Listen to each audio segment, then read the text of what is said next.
Okay, so this is being recorded now. Let's do that. Manufacturing cost per unit. Now we already know. Let me delete this one as well. Okay, so here pounds of ambergris used equals to per bottle ambergris we're gonna use times the number of bottles we will manufacture, right? So that's gonna be there, and I will just copy it to the right here, right? Then manufacturing cost per unit equals uh, for each raw material we're going to do that like 0.4 per bottle times cost of deionized water per pound, which is this one, right? F4 here. I'll put that in a parenthesis here, which is not required, but again it makes it very easy to read. Plus we're gonna do ethanol here per bottle times cost per lb for ethanol. I'm gonna press F4 plus additives per bottle times cost per lb for additives here. I'm going to press F4 here, and then ambergris, which is our favorite here. So there's going to be this one times ambergris here, F4. Put it in, and then anything else I'm missing here? The conversion cost, right? So that's going to be this one, and that has to be relative referencing. We have to copy the formula to the right. So any questions here, right? So I will hit enter. I'll copy to the right here, right? And then that's the manufacturing cost per unit for each type of bottle. So here total manufacturing cost equals cost per bottle times number of bottles we are producing, right? And then that's going to be copied to the right as well. Revenue is simply going to be number of bottles produced times sales price per bottle, right? So that's going to be copied to the right as well. We have to calculate the total here simply using sum function. So we'll use sum here, sum of these three here, right? And then I will just copy it down, right? This total doesn't make any sense, so I'll just delete this one here, right? I don't know why it messes up my formatting, I guess. Okay, so I like doing sum again instead of messing it up my formatting.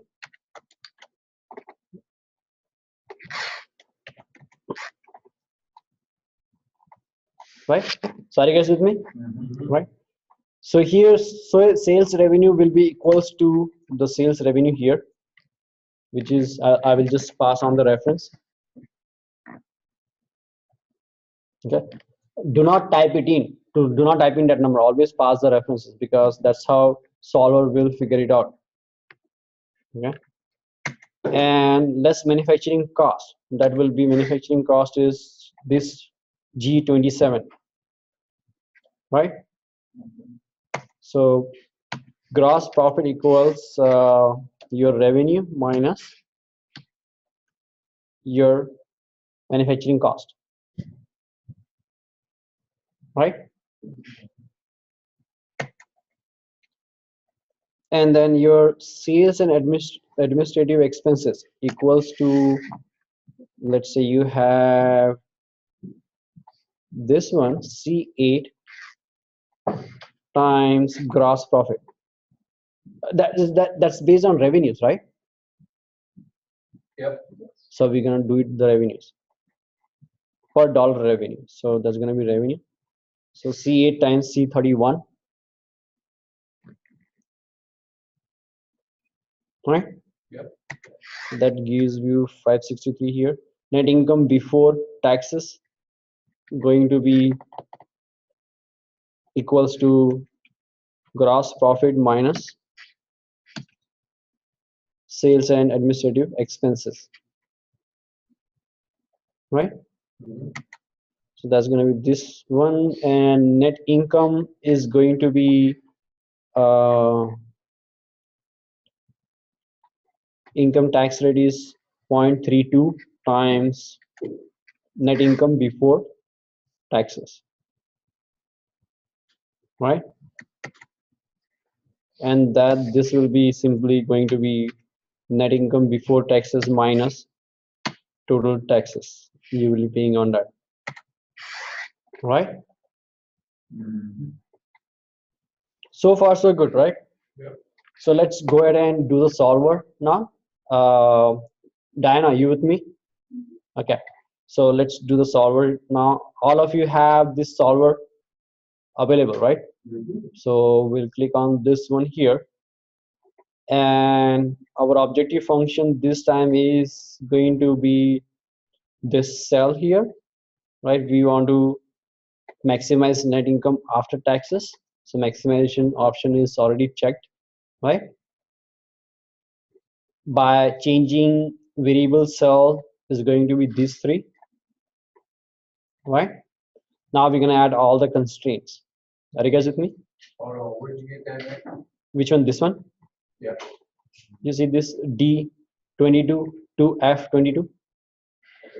You just once you are here, just select those three and it will take it in for you. Yeah. Right? And then let's add the constraints here. So first constraint is, let's say, add non-negative and integer. Okay, so these three cells should be greater than equals to 0.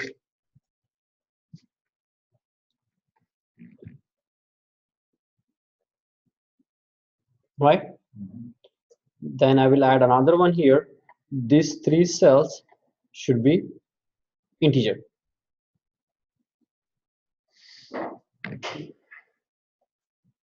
Right?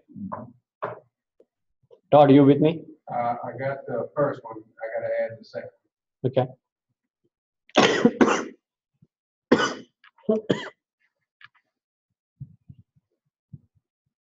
Right, so Same three cells, just, yeah, okay, just an integer. okay, got it. Then we're gonna add, let's say, the demand constraint, right?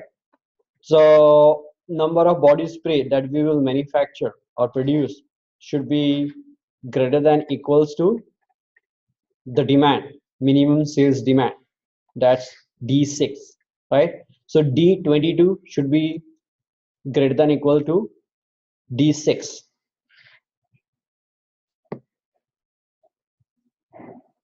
right? You can't do all three at once. You can.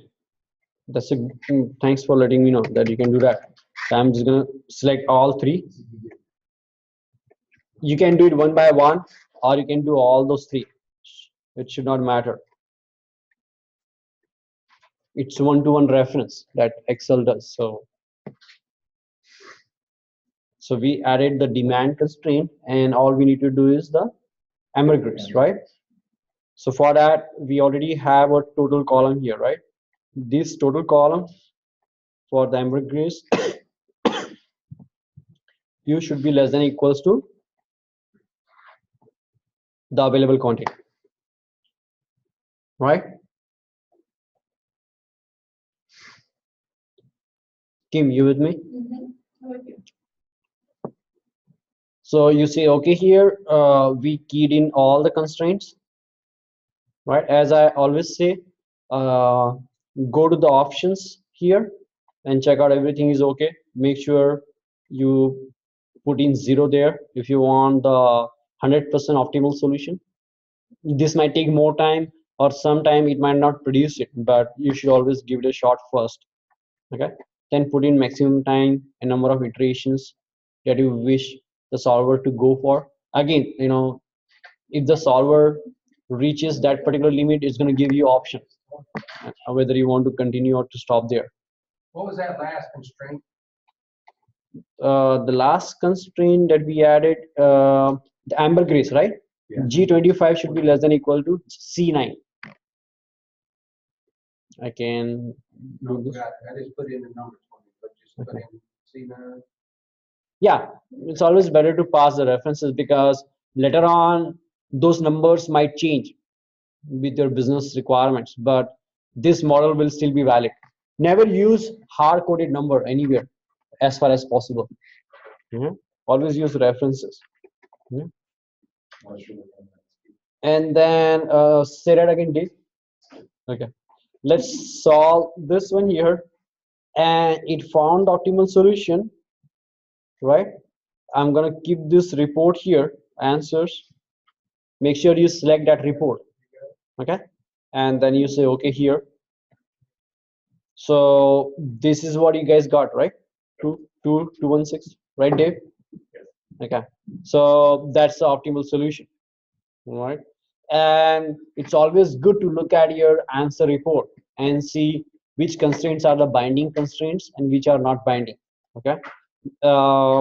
So we started with some random number, and then using solver you can see the difference there.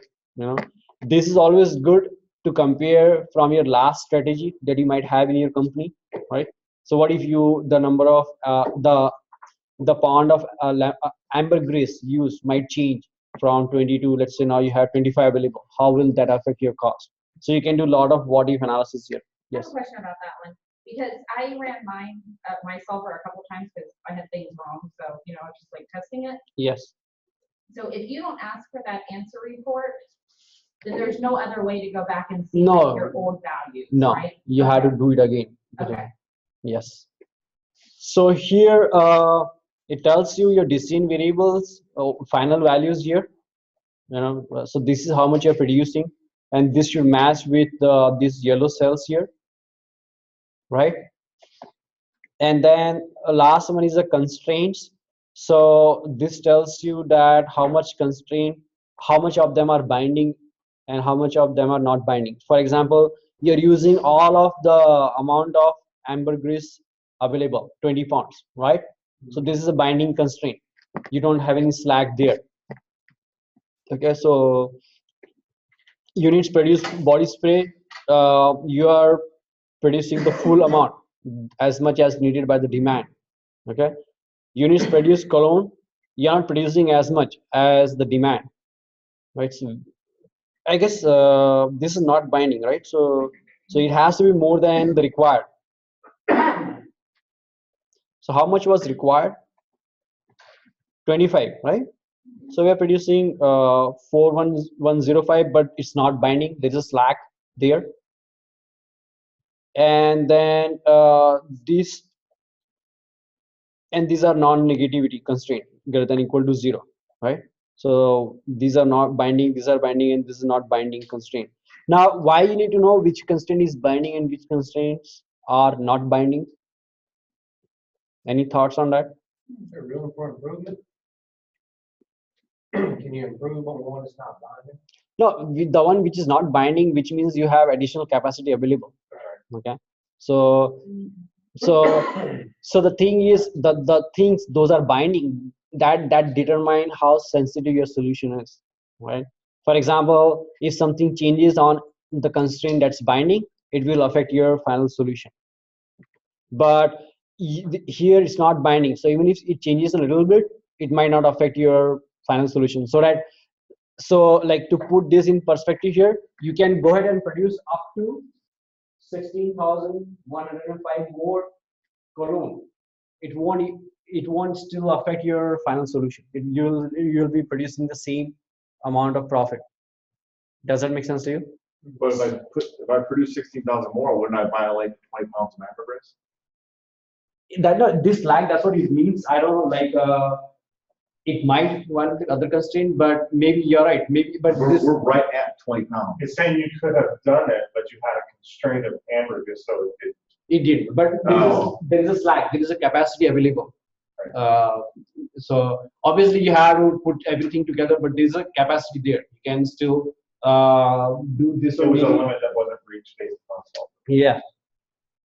Did I answer your question, Rick? Yeah. But there are a lot of things there. you know. What So it's saying is that exceeded the minimum required by 16,000. yes, That makes sense. Yeah. that makes sense. Ryan, thanks. So Well, why did it do that then for perfume? Because we went 2 over on perfume. maybe it's a rounding problem. Maybe it's too near to the 12,000. No, you can go over, it's fine to go over. You It's can, saying you yeah. have to at least meet the demand. So if you are just meeting the demand, that means it's binding constraint. Yeah, but we're not You just just meeting said the you demand, couldn't we went go 2 over. 2 over, yeah. So wouldn't that be also not binding? Mhm. Let me do this thing. Let me do some more research on Alright. this one. I'm just curious. Yeah, because this takes us to a little bit of quantitative method side. So if you want, I'll cover the sensitivity analysis next time. So that time, is going to be a lot more clear. I don't want to say a lot of things here when it's not clear to myself at this point of time. So this is it. I'm gonna stop the recording here. Thank you.